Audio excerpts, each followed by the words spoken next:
சாஃப்டாக இருக்கு பாருங்கள்.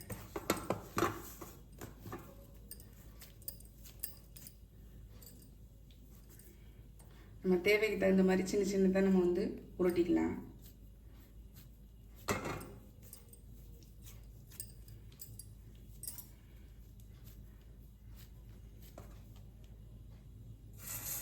இந்த மாதிரி உருட்டி போட்டுக்கலாம். இப்போ தேய்க்கிறேன். சப்பாத்தி நல்லா வந்து மாவில் டிப் பண்ணிவிட்டு தேய்ச்சிடலாம்.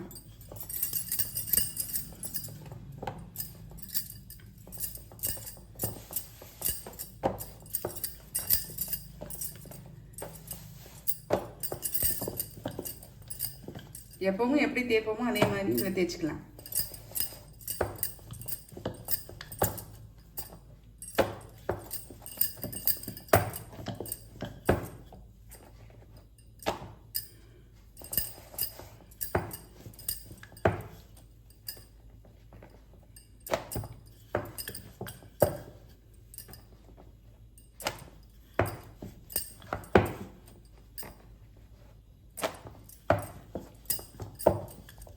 பாருங்கள், இப்படி பார்க்குறதுக்கே கலர்ஃபுல்லாக இருக்குது பாருங்கள். இப்போ நம்ம சப்பாத்தி போட்டு எடுத்துடலாம்.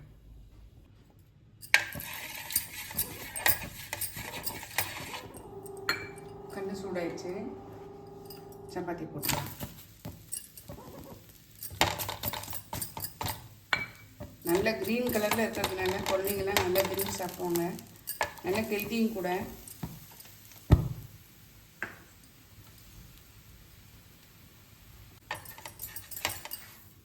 நல்லா திருப்பி போட்டுடலாம்.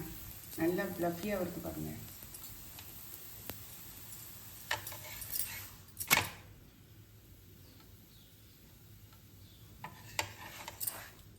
வேணும்னா நீங்கள் நெய் கூட விட்டு கொடுக்கலாம். குழந்தைங்களுக்கு கொடுக்குறதா இருந்தால். கீரை சாப்பிடாத குழந்தைங்களாம் நல்லா வந்து விரும்பி சாப்பிடுவாங்க. பெரியவங்களுக்கும் அது வந்து ஒரு டிஃப்ரெண்ட்டான ஒரு டிஷ்ஷாக இருக்கும். இப்போ வந்துச்சு, நம்ம எடுத்துடலாம்.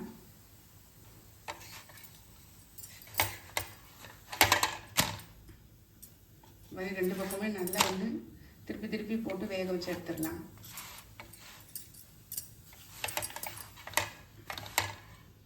பாருங்கள் எப்படி இருக்கு நம்மளுடைய க்ரீன் சப்பாத்தி. பாருங்கள் எப்படி சூப்பராக ரெடியாக இருக்குன்னு. டேஸ்ட்டும் செம்மையாக இருக்குங்க. குழந்தைங்கள்லேருந்து பெரியவங்க வரைக்கும் விரும்பி சாப்பிடுவாங்க. நல்ல ஒரு ஹெல்த்தியான ஒரு டிஷ்ஷு. கண்டிப்பாக நீங்கள் ட்ரை பண்ணி பாருங்கள். ட்ரை பண்ணி பார்த்து கமெண்ட்டில் சொல்லுங்கள். லைக் பண்ணுங்கள், ஷேர் பண்ணுங்கள், சப்ஸ்கிரைப் பண்ணுங்கள். பக்கத்தில் பெல் ஐக்கானை கிளிக் பண்ணுங்கள். நாளைக்கு வேறு ஒரு ரெசிபியில் உங்களை சந்திக்கிறேன். பை. தேங்க்யூ. சப்பாத்தி பாருங்கள்.